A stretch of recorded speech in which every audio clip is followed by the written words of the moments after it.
What up, what up, what up? This is the Fantasy Heat Check. We are back. Your boy LQ. And of course, my boy Cody. What up, what up? Bro, it's been too long. I forgot how fire the intro was. I mean, just absolute pure heat. The last time we got together, you got to just absolutely destroy my sense of self-worth and being after that Rams Super Bowl victory. And the rich get richer, man. I'm over it. I'm over it. We are not done yet. That's what I keep telling people. We got one more move, one more grab. It's gonna be like, how the hell did they do this again? Because man, Les Snead is a evil genius, man. F them picks. F them picks. Hey, look, when they turn into guys like Bobby Wagner and Allen Robinson and all the ring that every Rams player is wearing on their finger, it works. It absolutely works. The rich gets richer, which is great, though. I mean, no fantasy impact there, but our defense will be, if you're still in defensive leagues, obviously the Rams defense will be at the top of the table, but that is much. We're going to be talking about IDP and defense on this show. But, man, like I said, it's been a while. I mean, I'm feeling the shirt, bro. I mean, you came back with the loud shirt, and I came back with the regular T-shirt. Where's the memo, bro? Look, I'm sorry you didn't get it in advance. I mailed it to you. It must be still on its way. But this offseason has been absolutely bananas. Which is why I wore the fire shirt, also because I'm going on vacation. But this offseason has been insane. I compiled a list for the show, right? A little behind the scenes of how the Fantasy Heat Check works. Mm-hmm. I went through and compiled a list of all of, the major fantasy relevant trades, moves, signings that have gone down this offseason, and my hands started to cramp up. It was absolutely ridiculous. That many moves have been made. Like, you're going to see an entirely new roster for a lot of teams, a lot of fun, and fantasy football is back, baby. I love it. Right? I love it. It's almost redraft season. We are like inches away. We're inches away from the NFL draft as well. But, man, there's been some blockbuster trades this offseason and a lot of people not knowing what to do because every single week it seems to be something crazy. But top of my list is actually what's top of, the show sheet is Tyreek Hill traded to the Dolphins, man. What the hell? All right. First off, I get it, right? I get it. I get why the Chiefs did it. You can't have, the two highest paid players at their positions respectively between Tyreek Hill and Patrick Mahomes. Yeah. So I get it. But damn, like that was a fun offense with Tyreek Hill. From a fantasy standpoint, I don't think this is going to hurt Patrick Mahomes a ton. I'm going to be honest. The Chiefs will, and we'll talk about the guys that they brought in too, but the Chiefs will find a way to replace at least a good portion of that production. Patrick Mahomes is fine. Do not sell your Patrick Mahomes stock because a wide receiver left his team. I promise you he's still a good quarterback. The Dolphins, though. I'm going to say a little bit better. I'm not going to send them to the moon yet because Tua is still the quarterback, but in fantasy, Tua looks a little bit more interesting than before. He definitely rises. His ADP rises just a tad bit, but I'm not going to send it to the moon until I see it all come together because, man, Tyreek Hill, man, he had a career high, man, like leaving the Chiefs. Now he's coming over. Waddle's there. Obviously, it's the alpha. You still got Mike Gesicki there. I'm not too sure how that target share will look, but either way, I think all their target shares will be fantasy relevant. It will be healthy. Like for me, yes. Waddle, I just need him between 18% to 20%, and I'm happy with that. You know what I mean? But Tyreek Hill is going to be dynamic, and him on that offense, it just makes it a little bit more explosive. And not to mention they have Chase Edmonds back there as well, and Raheem Mostert. So they got a lot of speed on that offense. Yeah, so let's go ahead and talk about those guys. So obviously they had Myles Gaskin. Myles Gaskin, if you listen to the Fantasy Heat Check last year, we rode that roller coaster up and down. It was unbelievable how crazy that was. He was doing it on purpose, 100%. It's to spite you, I believe. But yeah, I am absolutely, without any shadow of a doubt, there will not be a single Dolphins running back that I roster in any format for any reason. I don't like any of them in Dynasty. I don't like any of them in redraft. No. Best ball. Best Okay. ball is only exception. But even then, in redraft, I'm taking a shot on Raheem Mostert. Taking a shot based on he's Coming off an ACL tear. Listen, relax. He's cheap. He's cheap. I'm banking on a week 6 back half mid-season performance out of him because look, I need depth because look what happened last season, man. I mean, we had all the top guys. They were out by week 6, 7, 8, rest of the season, et cetera, et cetera. You need that depth. That's for guys that are going to be able to step up. So Raheem Mostert, man, he's still fast. He's still quick. Torn the ACL or not. You ain't wrong. I mean, he's the only thing I'm worried about is their offensive line didn't improve a ton yet. They got Teron Armstead from the Saints. I just don't. I think they went all in on passing the football. They said, "Hey, we're going to bring Gesicki back. We're going to get Tyreek Hill. We're going to have Jalen Waddle. We're going to throw the ball. We're going to air it out and let Tua show whether he or not he's the real deal." So we'll see. Mike McDaniel, man, he's got some toys to play with. We'll see how he does as the Dolphins head coach. Awesome.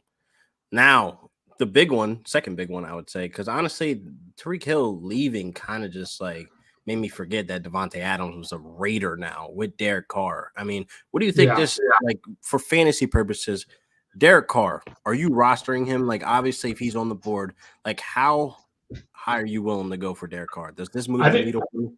Derek Carr's quarterback 1. He's a top 12 quarterback, in my opinion. From guys who don't like, there are obviously your Konami code quarterbacks who can run and pass, right? The Lamar Jacksons of the world, Jalen Hurts, Justin Herbert, these guys are different, right? Josh Allen, different spectrum. But then you have pocket passers who they should have a ton of volume. The Raiders defense is still not great. He has 3 incredible weapons in Waller, Renfro, and Adams, right? I could absolutely see them adding another weapon. Their offensive line is not bad by any means. And he still has Josh Jacobs, who's a solid pass-catching running back in that offense. That offense is going to be good. And Devontae Adams, like, don't get me wrong, obviously catching passes from Derek Carr is a downgrade from Aaron Rodgers. He's still a top 5 wide receiver. Yeah, absolutely. I don't think either one of them really take a hit. No. I'm like, for fantasy purposes, I'm putting Derek Carr inside the top 10. He may be at 10, but whatever the case may be, like you said, he's top 12 to you. He's top 10 to me, man. Just based on what he did last year without Waller in most games. And he did all that with Hunter Renfro, bro. Like top 5 in pass completions, top 5 in play action, like completions. Like these are things that you cannot be sleeping on with Derek Carr. Now you're giving him Devontae Adams. How does he not go up on the board? How does he not progress? Like the only thing that I think he lacks in is really the touchdown and interception ratio, which is, arguably, very important if we're going to be putting him inside top 10. But you're giving him Devontae Adams, man. Like, this is anybody, nobody. You know what I mean? Yeah, I am a little concerned about Darren Waller. A little bit. To me, it puts him outside of the Kelsey Kittle. Now there's Andrews and maybe Pitts and then Waller. I still would put him above Pitts for the simple fact of what they got going on over there. Yeah, he's going to be force-fed, but how efficient will he be? Like, is he going to be seeing the end zone? Like, that's really big gap between Pitts and Waller for me. You know what I mean? Like, is he going to be getting force-fed, but is he going to be scoring touchdowns? You know what I mean? Are these targets going to matter? Yeah, that's true. So let's speak of the Falcons quarterback situation and the leaving of Matt Ryan. Matt Ryan traded Indianapolis. Indianapolis now has their, I believe it's 6th different starting quarterback in 6 straight seasons. Nice. The poor fans over there, I don't know how they do it. From a fantasy standpoint, I have no interest in Matt Ryan. 0, none, zilch, nada. That offense is still going to run through Jonathan Taylor. Yeah. It is what it is. I have no smoke with it at all, especially in redraft. Like, no. Pittman's great. I definitely think Matt Ryan and him will get it going, but I just don't want to deal with the roller coaster headache because if Matt Ryan goes over there and he's terrible, if he's not connecting, building the chemistry with Michael Pittman, I don't want to deal with that on a weekly basis. So I'll just fade him, just look the other way, fade obviously Matt Ryan, and just pick up guys that I feel as though are just going to be better or just sitting in better situations. Yeah, I do think this is a boost to the Colts pass catchers, though. I think he's an upgrade over Carson Wentz for sure. But who though? Who's over there? Like it's only Pittman. Pittman. Hold on, we got another guy, Mo Alley Cox. Let's talk about it. Yeah. The only reason I do want to bring Mo Alley Cox up, and it's not because he changed teams or whatever. He re-signed with the Indianapolis Colts. Yeah. But they did re-sign him. They paid him a decent penny. And Jack Doyle retired. Him and Kylan Granson might be worth taking a shot at. Just, throwing a flash. It's a dart throw, right? But late round tight end, maybe. Who knows? I don't. But I thought, hey, I'll put it on the list. We'll talk about it. I'll throw a dart. But more man. But we got to talk about the other quarterback move, right? Yeah. All right. The big one, the one that everybody talking about, got the media all stirred up. Deshaun Watson to the Browns. All right. Obviously, drafting him comes with some risk. All right. The NFL has not gone out of their way to say that he will or will not be suspended this season. Keep that in mind if you are drafting early. However, under the assumption that he plays and plays all of his games, he's a top 5 fantasy quarterback. I mean, he can run, he can pass. He's got everything. I just really don't see how he's not. I mean, if we're going to be looking at the pass catchers over there, I mean, the one that just jumps off the paper right now for value is Peoples-Jones. It's like, man, you got to get him like the ball. You got to get him some of you on the roster standpoint. Amari Cooper over there as well. I think he's miserable, honestly. I don't know how he's going to be, like what body language is going to be. Like, I feel like, they paid him. So it is what it is, man. I really don't want Amari Cooper. I'd rather get Peoples-Jones. And Watson, like you said, we don't know what that timeline looks like with suspension. I mean, the Browns in this contract obviously, plan for that. And they still have Baker Mayfield, which is crazy on the roster. Like, he's really about to be a backup. Yeah, I wouldn't be shocked if he's moved on draft night, Baker, but we'll see. If you're drafting Deshaun Watson in any format right now, you have to also draft a contingency plan. Like, you have to get somebody else on your roster. He cannot be the only quarterback because you will end up hurting if he is suspended because you're going to have to pay for it. Moved, and let's say he is moved, and I don't know where, honestly, but if he's moved, then are you drafting a Baker Mayfield? Like, depending on the situation, like, I don't see myself drafting him at all. Like, clear fade. The thing is you said depending on the situation, but there's not a situation he would go to that is good. Yeah, exactly. Maybe.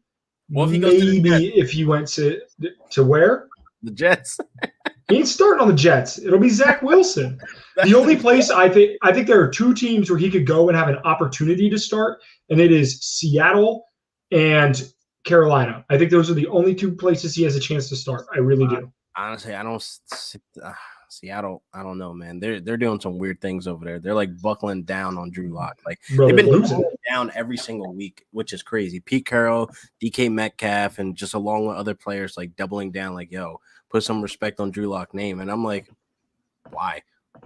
Bro, we watched him throw the football.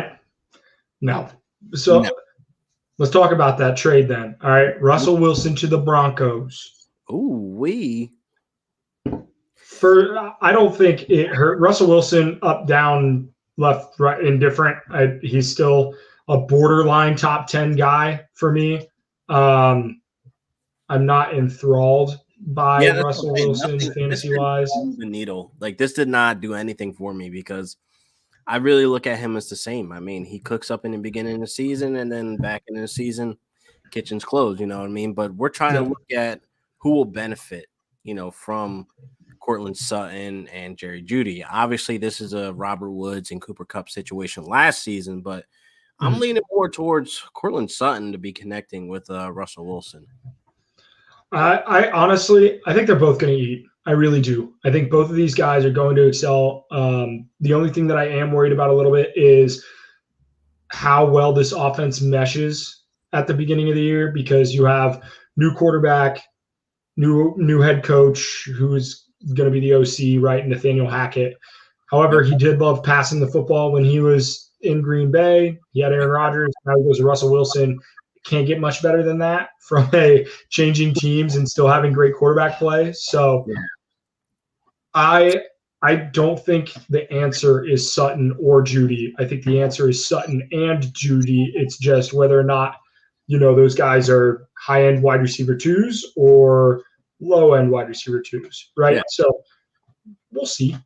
Yeah, we'll see how long it'll last. Maybe we'll get a full season if the kitchen is open and both of them can eat. I mean, I honestly wanted Russell Wilson to have Noah Fant at his disposal, but obviously being involved in that trade, that sucks. That sucks. Bro, you think Noah Fant got a text and he's like, bro, we got Russ. And he's in the group chat. Then his next text like, yo, who's – somebody responds, we? Nah. He gets kicked out of the group chat like immediately. Oh, bro, that's sickening.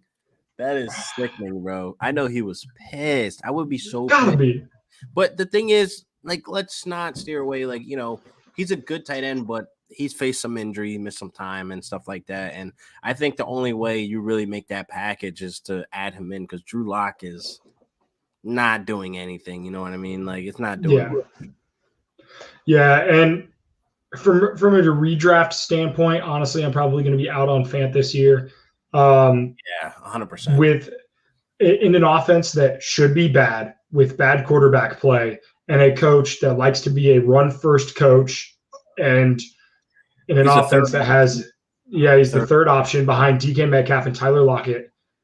I just don't see any scenario where I want him. Now, Dynasty, I'm not overly concerned. Like, obviously, I think this hurts his value a little bit, but like Dynasty, I think you still hold on him. Now is definitely not the time to sell, but you couldn't sell if you wanted, to be honest. I don't. I'm out, like, on redraft, I'm out. Yeah, you got to be. I don't see any appeal. Like, I'm taking guys like Irv Smith over Noah Fant, as crazy as that sounds, but I'm going by the ADP at this point. I don't hate that. I don't hate that at all. Ooh, we don't have to talk about that on another show. Yes, we don't have to talk about that. Oh, all right. Let's talk about. So I have them listed now, just kind of by team, and a little bit by division. But let's talk about the Bills. Added 2 pass catchers for Josh Allen, Jamison Crowder.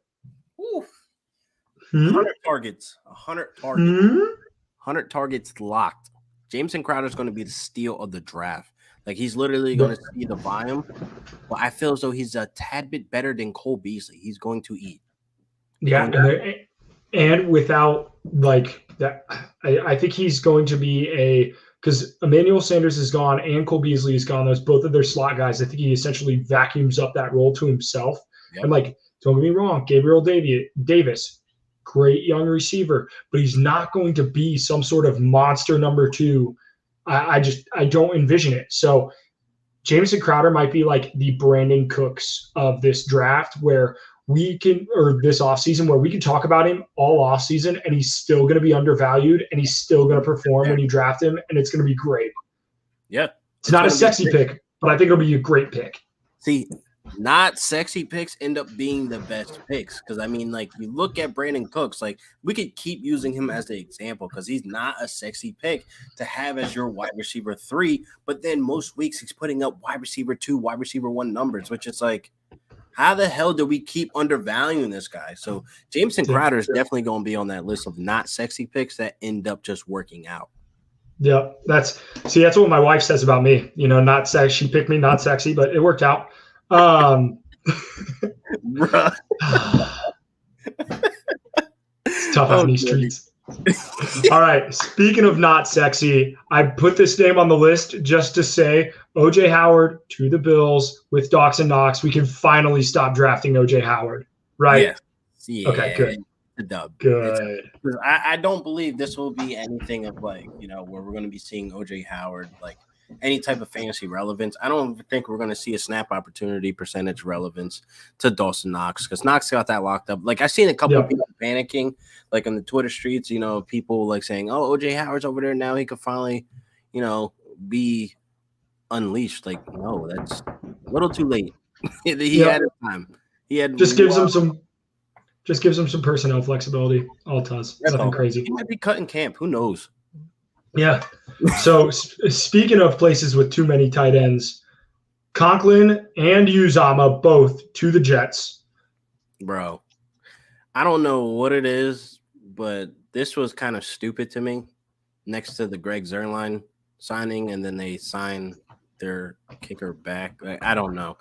I feel as though if you're last in the league in tight end targets last season, so obviously you didn't have a tight end on the roster to do much. But let's be honest, there hasn't been a Jets tight end worth talking about in the last couple of years that's been fantasy relevant. So we're looking at it like, okay, you signed two guys that are like mid-tier. Like Conklin did what he did with the Vikings, which is great. He had his games, he had his, days where he did. But Uzama, I mean, he's coming off an injury, man. It's like, why'd you make that signing and then Conklin? I think the Uzama signing was more than anything a locker room signing. Like I think Uzama had some great presence to that team. Just from a fantasy standpoint, I have no interest in either guy. No. I don't even believe in Zach Wilson 100%. Like I'm at right now tomorrow's April. Like 40% of my belief in Zach Wilson and his offense, and 40% of that just goes into Elijah Moore, like the hope that he finally, him and Zach Wilson can break out, because we didn't see Elijah Moore like alive until Zach Wilson was out with injury, which is crazy. Like we had three different quarterbacks get him activated. Like, come on, bro. Like, I really need Zach Wilson to lock in this season. And if I'm going to be spending the draft investment on Elijah Moore, like all of a sudden this breakout is crazy. Like, I don't know what's making his ADP rise or, the hype train, but we have to start with the source, man. Zach Wilson needs to be better. Like, blank period. That's facts. That's facts. I might be missing out on Elijah Moore this year, to be honest. Yeah, I still like him in Dynasty. He's always been a great prospect, but we'll see how redraft looks. Next guy up, Hayden Hurst to Cincinnati.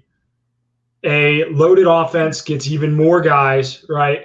This one radar. I kind of forgot about this one. Yeah, look, the Bengals, and I will bet my mortgage on this, they are going to draft a tight end. They have 3 tight ends on their roster right now. They have Drew Sample, who they drafted, I think, like a top 3 round pick. Yeah. Day 1 or day 2 pick a couple years ago. They now have Hayden Hurst, and then they have Thad Moss, Randy's kid, on there, who was on the practice squad all year last year. So they essentially have 2 non-practice squad tight ends. Both are on the last year of their deal. They will 100% draft a tight end. They've worked out Trey McBride from Colorado State. Ooh. They've looked at the guy with the sexy hair from UCLA. The Bengals will draft a tight end. So I say this as a word of caution. Do not look at, this offense, it's really damn good. The tight end in this offense is going to be the 4th option, maybe the 5th option behind Joe Mixon at this point. So stay away. Fade. I like that take. This literally went under the radar. I did not really remember. Well, and I think everybody got enamored by the Bengals O-line signings, like getting Lyle Collins, Alex Kappa, and what was the other guy? We got a center too, but Ted Karras. Yeah, it's crazy. After the Super Bowl, Zach Taylor says, "Oh, we don't really need to address the O-line. We just went to the Super Bowl with the O-line," which was obviously a joke in some way, but I took him serious as hell when he said that. Yeah, look, the Bengals did overhaul their offensive line. That is great news for your Joe Burrow, Joe Mixon. Let's go. Both of those guys are going to be top 10 next year, and I'm very excited for it as a Bengals fan and Joe Burrow dynasty owner, because I'm loyal like that. I'm about that. I'm like low-key a Bengals fan, but not in the Super Bowl, obviously. Yeah. But you might have to run it back, bro. Let's just put it in there now. Here's the thing. I rooted for your Rams. Like, I was obviously not in the Super Bowl, but all last year, like, I was rooting for your team, wanted them to do well. Matt Stafford, super likable. Sean McVay, like, your team is a likable team. I will not do that this year. I will not do that this year.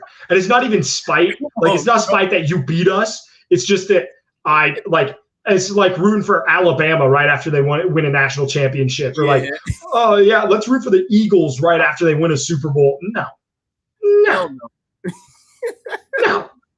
You bastard. Sorry. I'm still going to root for you guys, though. I'll still root for Look, I'm not hoping on your downfall. I'm just not gonna actively be like, yes, I hope we see the Rams in the Super Bowl. That would be great. No. In the playoffs, and we start making moves, going further, and then we sign OBJ again. Like, God damn it! Stop these Rams. We'll see. Speaking of playoff studs, playoff MVP Mitch Trubisky signs with the Steelers. They have no Juju, so it's just Deontay and Claypool and Freiermuth, right? Najee Harris. I'm going to be honest. I think that you could tell me that Mitchell Trubisky is their starting quarterback or Big Ben last year, and I would view these guys the exact same way. Big Ben sucked last year. He was awful. Terrible. God awful. And look at Deontay Johnson. We still love him. Look at Najee Harris. Over 300 touches. That means he's going to eat. A bad quarterback is great for Najee Harris if he's going to be able to have the durability and take all these touches. So I'm loving me some Najee Harris, the shares that I do have. And Deontay Johnson, I'm not really worried about because Mitchell Trubisky, if he is the starter, because honestly, I don't even know if he has that starting job locked up because he still has some type of competition there. So, yeah. But you know, Mitch. Oh my God, tongue twister. Mitch Trubisky. Clip that.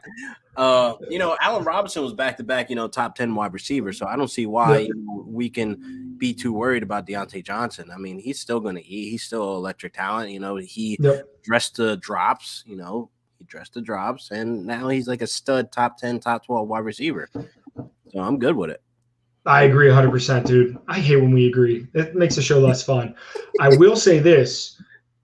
I am targeting Mitch Trubisky all over my Superflex leagues. Get him as your second, third quarterback. Like, he's a mobile quarterback, believe it or not. He can get out and roll out and run. Yep. And I think the Steelers will take advantage of that. So he's a guy that, because he's not going to go with any sort of capital at all, especially if they draft a rookie behind him. But in my opinion, the Steelers are a team that even if they draft a rookie, they will play Mitch for a vast majority of the season. Give that rookie a time to develop. Steelers draft a top wide receiver prospect, whatever first pick they have, and they've been very good at drafting wide receivers historically. So yes, they have. That third weapon. Ooh, that is going to be dangerous. That's going to be sneaky good value on Trubisky in the later rounds of Superflex. So lock it up. That is absolutely facts. Let's talk about a team that shelled out a ton of money in free agents. We have the Jags. They have Christian Kirk and Evan Ingram. I want to hear your thoughts because I know mine. All right, Evan Ingram, we could just scratch him out, bro. Like, okay, good. I'm not buying into it. Christian Kirk will be, reached on. He will be overvalued in drafts, which is fine. We still can't ignore, Laviska Shenault has not been traded yet, but he might be traded during the draft. I wouldn't be surprised, but he's one of those guys that had 100 targets last season. Marvin Jones, the other one. And again, Marvin Jones is still there. So you have a decent wide receiver core where, we might see a upgraded, Trevor Lawrence with Dougie P at the helm. I'm just like a huge question mark. Like, I'm not buying into the Jags offense like huge just based on how we were like duped, last season going in thinking Urban Meyer would be able to get Laviska Shenault, used all over the field and utilize, and Marvin Jones coming in as like a consistent, veteran piece there that always found the end zone. But it was just a shit show. So I'm not going to be buying 100% into, the wide receiver core. Travis Etienne, hey, I mean, he's coming back from injury. We'll see how that works out. But for me, I can't see myself like hyping these guys up and thinking otherwise than what we saw. Yep. No, I think you know what you have with Christian Kirk. Honestly, if he couldn't do with Kyler opposite DeAndre Hopkins and AJ Green, what makes you think that he can do it with Trevor Lawrence in his sophomore season opposite of Marvin Jones and Laviska Shenault? So yeah, you know what I mean? Like, I feel like he will be overvalued, and I think a lot of people will fall in love with the camp hype and him being the number one. Just think about it. He's the number one just based on his contract. You know what I mean? Like, contract. That means no. Hey, no. You know who was the number one on their team last year because of their contract? Kenny Galladay. You know how many touchdowns he scored? 0. All right. Maybe we pump the brakes a little bit. Yes, please fade that man as well. All right.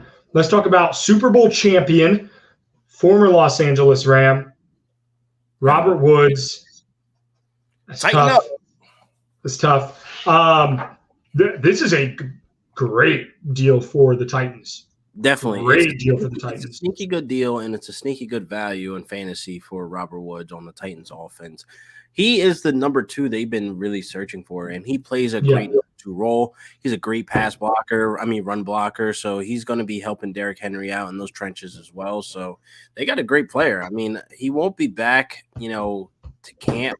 I think he might make it like right before week 1 or week 2. I'm not too sure, but coming off of that injury, it happened mid-season, so he's going to be having a slow start. But I can see down the line, finish up the season, Robert Woods could be a good option as like a wide receiver 3 flex. Yeah, I agree, and I think that's right in the space he should go. They also drafted. They also signed another pass catcher, Austin Hooper, from the Titans. Hooper finally rid of the Browns, free Njoku. But I think this is a solid signing for the Titans. Yeah. Obviously, I'm not sprinting to grab Austin Hooper, but hell no. He could definitely have some fantasy relevant weeks. Like I would not be surprised if if I have a guy like Kittle or Kelsey or one of these top guys, if I fill in a bye week with Austin Hooper, I think I might be okay with that. Honestly. Yeah, I might be okay with that. I don't hate it. You know what I mean? I feel as though we've seen that offense relevant, when Jonnu Smith was there, lighting it up. So yep. Austin Hooper could. Well, Delaney Walker, right? Like Delaney Walker was there forever. Yeah, that is true. Yeah. So I can see him being somewhat relevant on some type of weeks. That's true. All right. You want to talk about the best offense in football? You doing this thing? I want to talk about my favorite signing, actually. Ronald Jones to the goddamn Chiefs. I love it. Chiefs. I love it. I love it for the simple fact that he's getting a legit shot as the RB1, and I understand CEH is still there. And I haven't been a CEH fan, as everybody know, for the last couple of years, and I just feel like he's overvalued every single year. And now I think we're going to get him at his correct price he should have been to begin with. But Ronald Jones has a legit shot. He's a hard runner. I mean, he does make mistakes. He's not dealing with a Bruce Arians. He's dealing with Andy Reid now, who has that same type of mentality. Like, if you're going out there fumbling, miss assignments, just doing dumb shit, you will be benched because they have CEH, waiting in the winter.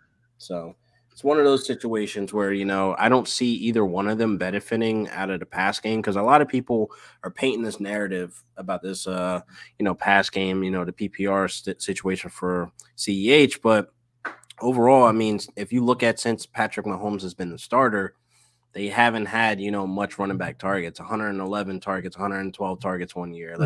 And they spread it out between 3 running backs in that running back core, which is toxic as hell. So it's not like one running back gets all the targets. I mean, 57 targets Terrell Williams had last season, but that's probably, where he's going to be capped out anyway because CEH was hurt. So I hate the whole situation from a PPR standpoint, but I like Ronald Jones in best ball. From a value standpoint, I am currently in a dynasty draft right now. CEH went after Elijah Mitchell and before James Conner. How? So that was the price check on CEH. Wait, he went after Elijah Mitchell, but before James Conner? Correct. How? Like James Conner? Okay. Round 7, pick 14. That is where Clyde Edwards-Helaire went in dynasty draft that I'm currently in. At least one more round out there. I'm literally taking James Conner 9 times out of 10 over CEH. Here are other guys that went after: Devin Singletary, Damian Harris, Miles Sanders, A.J. Dillon. Okay, they wildin'. Yeah, that's what I'm saying. So if you still roster CEH, there's still a market out there for him. Somebody will buy. I'm a big believer in Ronald Jones. I was super high on him last year. I will be high on him again this year. He is a runner. He's not a pass catcher. I understand that. But if you give him the running work that they gave to guys like not Frank Gore, but Derek Gore, Darrell Williams, right? Yeah. If they lean on a guy like Ronald Jones, first and second down, like he will be fantasy relevant in that Chiefs offense. So just something to keep an eye on. I like it. Juju Smith-Schuster, the TikTok king, him and Jackson Mahomes, the greatest collab we've seen probably since Jay-Z and Kanye. I am excited for Juju. I'm thrilled for Juju Smith-Schuster. I'm going to be honest.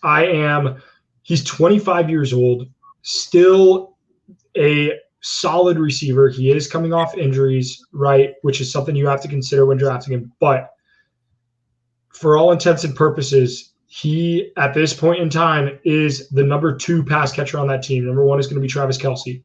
But he is the number 2 pass catcher to Patrick Mahomes. And I know we've always been searching for like the Patrick Mahomes wide receiver 2, whatever, right? And we'll get to Marquez Valdes-Scantling. Juju, I think, is going to be a value in drafts. I really do. I think he has the potential to climb back into that top 15, top 20 range.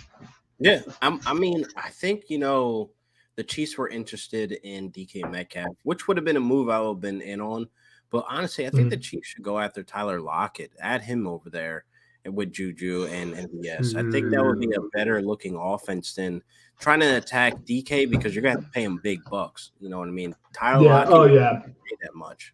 And I think they're actually willing to trade Tyler Lockett as well. So we'll see how that shakes out. But MVS, I'm going to say I'm going to fade. I'm going to fade because of how his ADP is being addressed right now. Just on, just the temperature check, price checks and stuff like that. I feel as though people were thinking MVS comes in as the replacement of Tyreek Hill's role. And it's like, no, that's not filling. No. That's not even on the same par. So I feel like his ADP is going to be like unreasonably just disgusting looking at it because he's on the Chiefs offense. We really look at it. He went from Aaron Rodgers to Patrick Mahomes, elite and elite. His role basically, you know what I mean? Like his talent didn't just jump up. It's not like he went from Zach Wilson to Patrick Mahomes. That's not that situation. Yeah. And another thing to keep in mind here, the Chiefs have 12 draft picks this season. They have 2 firsts, 2 seconds, 2 thirds, right? I think there is a 100% chance that they add a wide receiver within those first 6 picks. Top prospect.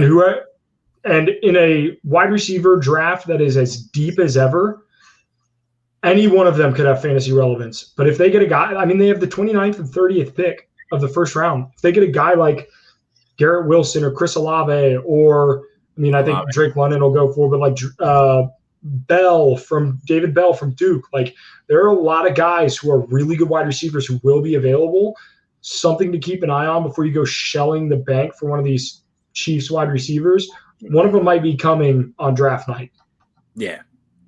I really think you just hold tight and just see how that works out because I'm not buying into MVS at any price really because it's like nothing changed. Like nothing really changed in his value or in his talent. Like we've seen it already. Yeah, I agree. So let's talk to the last tight end on our list, Gerald Everett to the Chargers. Love it. Great. I think it's a better football signing than it is a fantasy football signing. With them bringing Mike Williams. It could, though. Hear me out. I feel as though he's a very athletic tight end. I feel as though this is something they've been missing.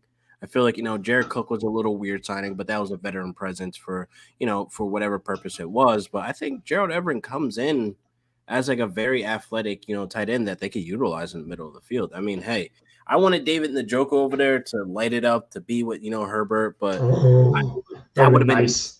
That would have been disgusting.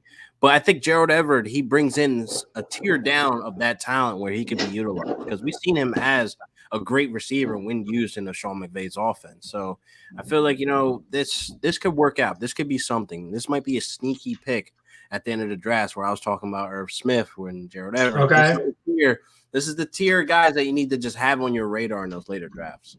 Yep. I like it. I think he's absolutely worth a dart throw. What's up? Worst case scenario, you had him at the back end of your draft. You see how it works with Justin Herbert. And if it works out great and you get, yourself a top 10 tight end, beautiful. Yeah. Beautiful. Awesome. All right. We got, let's hit both of the quarterbacks left on this list at once. We got Carson Wentz to the Commanders, Mariota to the Falcons. Wentz to the Commanders, I guess it's an upgrade over Taylor Heineke, but from a perspective of like real life football, we're looking at the Commanders actually being competitive in that division. I feel as though they have a better shot with Winston over Taylor Heineke when you have a guy like Terry McLaurin. And I think the deep pass is definitely important to have to be accurate. And Carson Wentz is actually accurate when he was doing that. So I feel as though, you know, it's an upgrade over Taylor Heineke, but in real life football, it makes them a better football team than they were last year. Yep, I agree. And a general slight boost to the Commanders offense. Logan Thomas and Terry McLaurin and Antonio Gibson, right? So, but I'm not drafting Carson Wentz. You can't pay me to. You'd have to hold me like if I ever tweet out, I'm so excited about Carson Wentz. Please come check on me and my family because we're in trouble. Almost was decent. I don't know what week it was, but that switch hit where he just was like bad. Bro, he bamboozled me. I was pissed because I was his defender last year, and I was like, the Colts are going to make the playoffs. Carson Wentz is playing well, and then whatever. I predicted QB 12 as well. He was this close. But then it just let's just move on. But Mariota to the Falcons. I don't know how I feel about it. They have no wide receivers that are relevant for me to actually get excited for Mariota.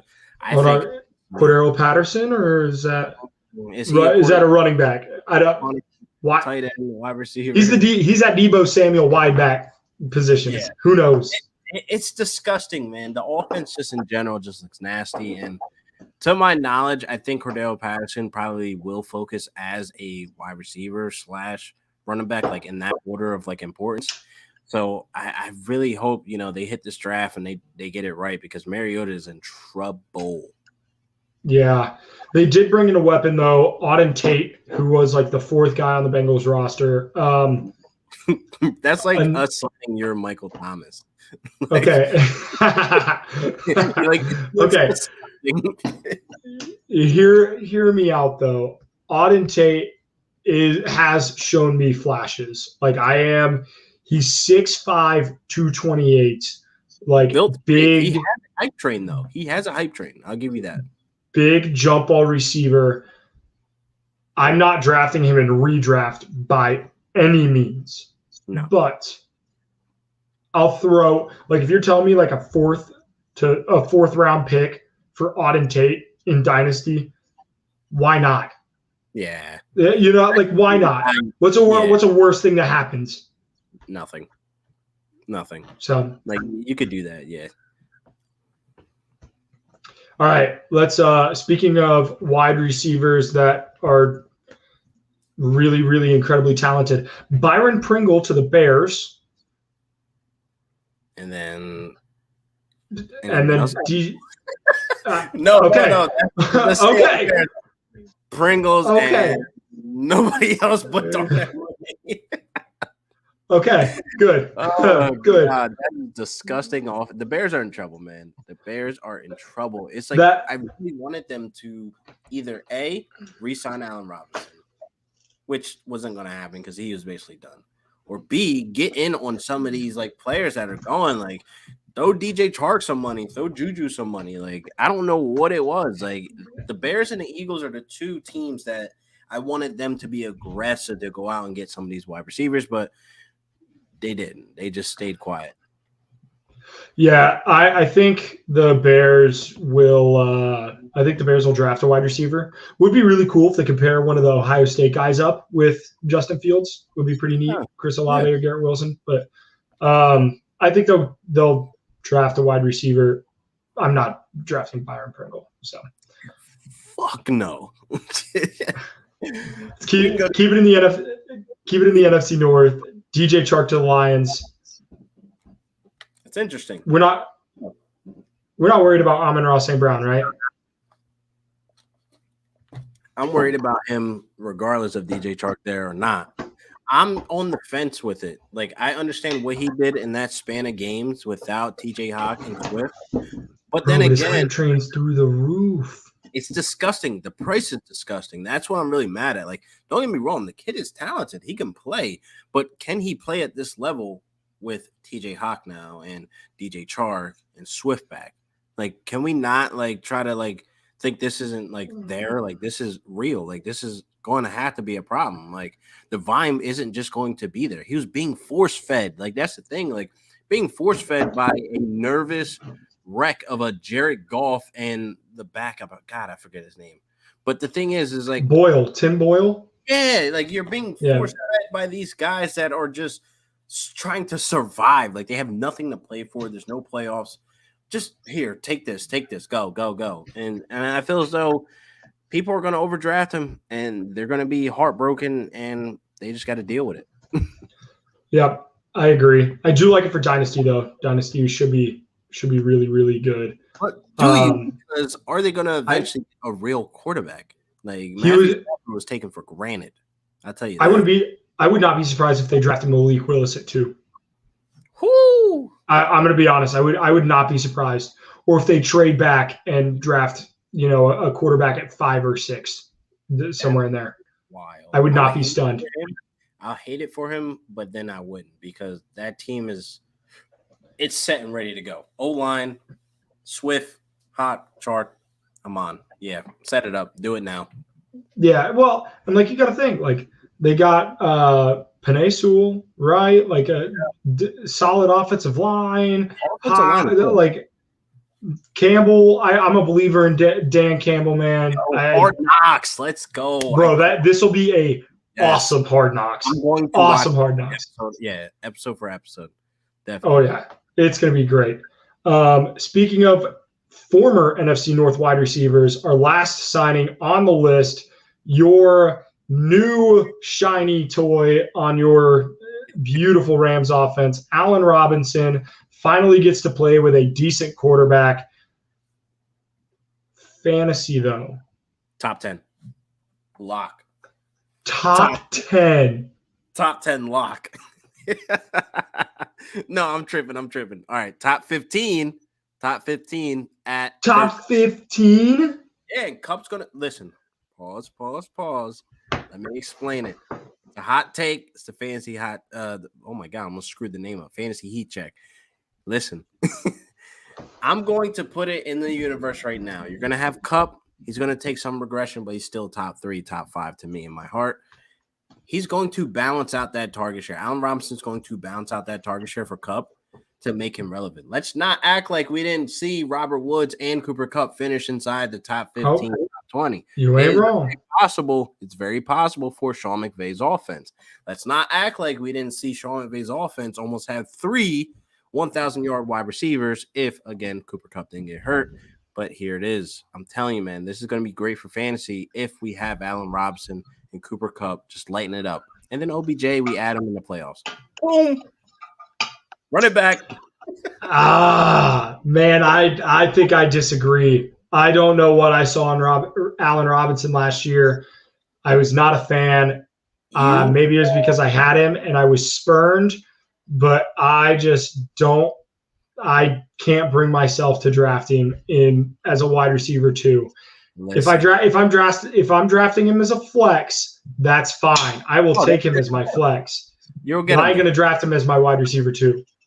I'm grabbing him. Now, hear me out. What you saw last year is exactly what you saw on AJ Green when you guys offered him the franchise tag, and then he got hurt. Am I wrong? What did his body language say? I don't want to be here. You're right. But then what did AJ Green go on to do in Arizona? It's different though. Not a damn thing. No, he was mid. He was mid as fuck. I think he finished top 30, which is ballpark where he is in age. And I was still happy to see him go out there and score and stuff like that. Nobody was drafting AJ Green to be a wide receiver too. That's true. But Allen Robinson was in the same situation. He was obviously frustrated. He didn't want to play on a franchise tag. Why would you take the risk of playing on a franchise tag where you know a team is not going to commit to you long term and you fuck up your bag for the team that eventually is going to throw you the bag because they know the situation? I don't think this money if they knew he was like washed up. I feel that. That's fair. That's fair. And if I trust a team that to bring in outside talent, it is Les Snead and the Rams. They have done a phenomenal job. They turned every narrative around for everybody. Stafford, Ramsey, like name it, Odell, like Sue, like it goes back. Marcus Peters to lead, like it goes back where they turned these locker room cancers into like studs and Super Bowl champions. So, man, that's fair. Not a signing, but I figure we mention it. Fournette and Godwin both back with Tom Brady and the Tampa Bay Buccaneers. AJ Green did a lot. That is. I am talking me as a burn man, as a fan spurned by AJ Green. He did a lot of great things for Cincinnati, but that last year was a little tough. So as a former fantasy owner and fan spurned, but I did give a little bit of hate to AJ Green there, but if that is what you get out of Allen Robinson and you draft him as a wide receiver too, you're going to be incredibly disappointed. You're going to be pissed off. You're going to be pissed off. Hey, but we'll see. But Fournette and Godwin back in Tampa Bay with Tom Brady, with Mike Evans. This offense is going to continue to be great. Yeah, both of these guys are going to be great. Fournette has the backfield to himself. That's what's the most important. So he immediately skyrockets, ADP. You ain't getting him what he was last year. Like yesterday's price, today's price for Fournette. So you're going to be drafting him like probably redraft. We're probably looking back in the first round. Tom Brady's back. That offense is hitting on all cylinders. I can see him going 111, 12, maybe even earlier if he comes out as a winner in that draft. So if it's just him and Keyshawn Vaughn. Oh, my God, man. You're good. You're good to go. Oh, yeah. That's going to be awesome. I mean, his owners will be thrilled. I could see them absolutely no, we cannot agree that. No, never. Nah, no. He might be better than Bill's LaShawn McCoy, to be honest with you. But, no, I think if you draft Leonard Fournette, you will be happy. Where if you get him at the back end of the first, he's that kind of guy, that kind of talent. All around, man. He can catch, he could run. I mean, you're getting a threat. So I'm not at 110, 112. He went the same pick in the draft as Saquon Barkley. Let's not forget that. Like he's legit.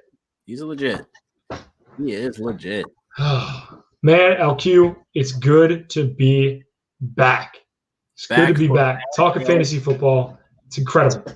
Oh, yeah, man. I mean, we got more heat coming this season. I definitely appreciate the people that tuned in and just be on the lookout, man. I mean, we're going to be hitting this season hard. Cody, I know you cooking up some good shit. I mean, the loud shirts, I got to bring it back. I will be dressed to right apparel, for the next show. But yes, sir. I appreciate you representing the loud shirt, membership. And, man, this was a great show. Absolutely. And as always, make sure you subscribe to the YouTube channel. We're going to have stuff coming out all off season long. It's going to be incredible content. Follow us on Twitter. We are doing some incredible stuff out there in the Twitter space. Doing a lot of, hey, look, NBA and NBA is going on too. Obviously, we got the Final Four and NCAA playoffs. So, sports are great right now. It's a beautiful time to be a sports fan and a fantasy sports fan. I cannot wait. It is going to be awesome. LQ, send us home. You were watching the Fantasy Heat Check, and I appreciate you guys coming through. Make sure you like and subscribe, and we'll see you guys next week for another great episode. Peace.